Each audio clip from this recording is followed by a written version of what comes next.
Chapter 2, Taming My Bullies. Don't ever let a soul in the world tell you that you can't be exactly who you are. Lady Gaga. One way I knew I was weird was how many repeated times I would get bullied when I was younger. It never made sense to me. But then, bullying another person isn't really supposed to make sense because it's usually more about the bully and less about the victim. When I say it doesn't make sense, I suppose what I mean was I never understood what it was about me that the bully, almost immediately, would see that was ready-made for bullying. Most times, I would have literally just entered the room.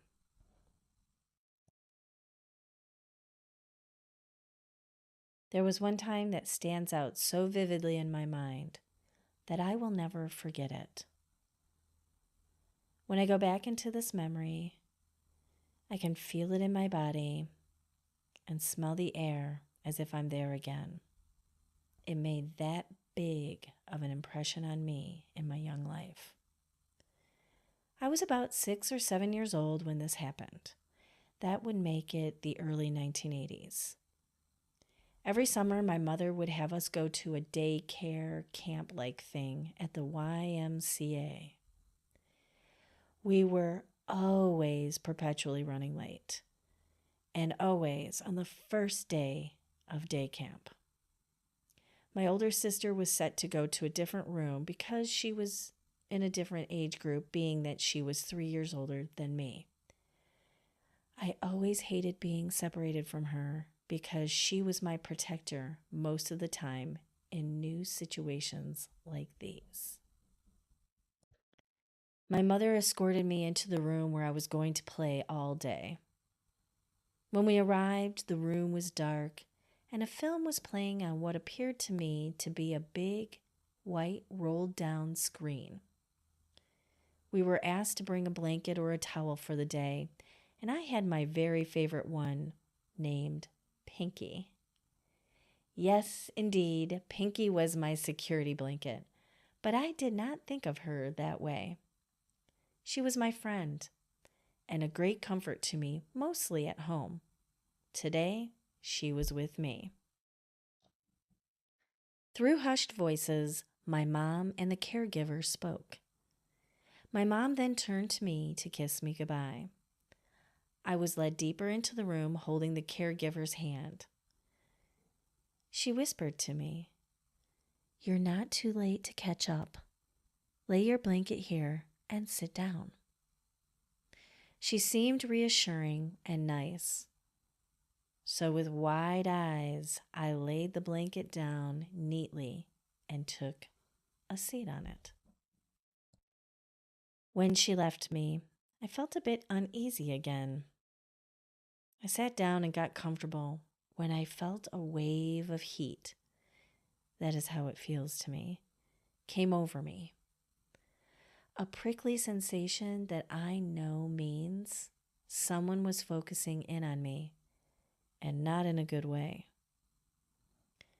My eyes grew wide so I could focus in the dark. I swiveled my head to the left and found the exact location of where that feeling was coming from. There, in the dark, were these two squinty dark eyes peering back at me, only made visible every once in a while with a shock of light that was provided by the film currently playing on the screen before us. There she was, my bully for the day. I could feel it in every nick and cranny of my bones. This girl has no good intention towards me. I could see it and feel it. She locked into me as her target for whatever kind of torture she could come up with. All my senses confirmed, uh-oh, this is not going to be a good day for me. Immediately, I was angry at my mother for bringing me late. Perhaps if I was on time and brought when the lights were on, I would have gone unnoticed. Why were we always so late? Somehow, I knew it wasn't her fault, but I needed something or someone to be mad at because here I go again. Feeling singled out and outcast when all I really want, what any kid ever wants, is to make friends and have fun. There were many occasions that I can recall where one or more girls would bully me for what seemed like no apparent reason. I usually was always minding my own business. The worst one that I can remember was the time I was waiting for my older sister to finish with her photo shoot at the dance school. Every year we took pictures in our various costumes for the classes we were a part of, like ballet, gymnastics, jazz dance, etc. I was only in gymnastics. Oddly, I don't remember much about the dance class itself, but this moment I do. I was in the cloakroom, which was just a big room with a bunch of hooks high on the wall, and underneath them were benches for people to sit on while they waited. I had my winter coat on, a wool dark blue coat. I can't remember how the altercation began. I just remember the outcome. These two girls came in and for whatever reason teamed up together, got a hold of me, and lifted me up onto a coat hook. They managed to hook the back of my coat onto a coat hook with me still in the coat. It was humiliating. They laughed and laughed and then left me there. I was their entertainment for the afternoon. And yes, if you're reading this and feeling like this is so awful, like something you would only see in a film, I'm right there with you. I can hardly believe it happened to me. And the worst was yet to come. Immediately after they left, I was alone on this hook, high above the ground. I was pretty little for my age, so I imagine it didn't take too much effort for them to get me up there in the first place. Here I was, sweating, ashamed, and angry. And I looked around thinking, how am I going to get out of this one? And then a horrifying thought washed over me. Oh no, my big sister is going to find me this way. I cannot have that. As it happens with younger sisters, you look up to your older sister, and if you were anything like me, you did not want to be uncool in front of her. It was bad enough all the times she had to come in and save the day. Now this humiliating thing has happened, and no way do I want her to see this. So I began to swing left to right to try and get myself off that hook. Sure, I was scared at the prospect of the fall, but I figured I'm in gymnastics. I'll land on my feet. Oh, the dream of young kids. There I was, swinging, sweating, and pleading with God to get me out of this jam when I saw her. Her face. She was shocked, which then turned into a huge laugh. She only let it out for a moment. I screamed, "Get me down!" She asked me questions, which I tried to answer, but the humiliation was so unbearable, and the thing I did not want to happen just happened. I wanted to die, and I think a part of me did die that day. I knew I had to toughen up in some way because something about me was saying, pick on me. I had to find a way to stop being bullied over and over again. I could not bear another thing like this to be witnessed by my sister ever again. What was it about me that made this happen all the time? I had no idea when I was little. I just knew I was different and weird. Now, many decades later, I found out why.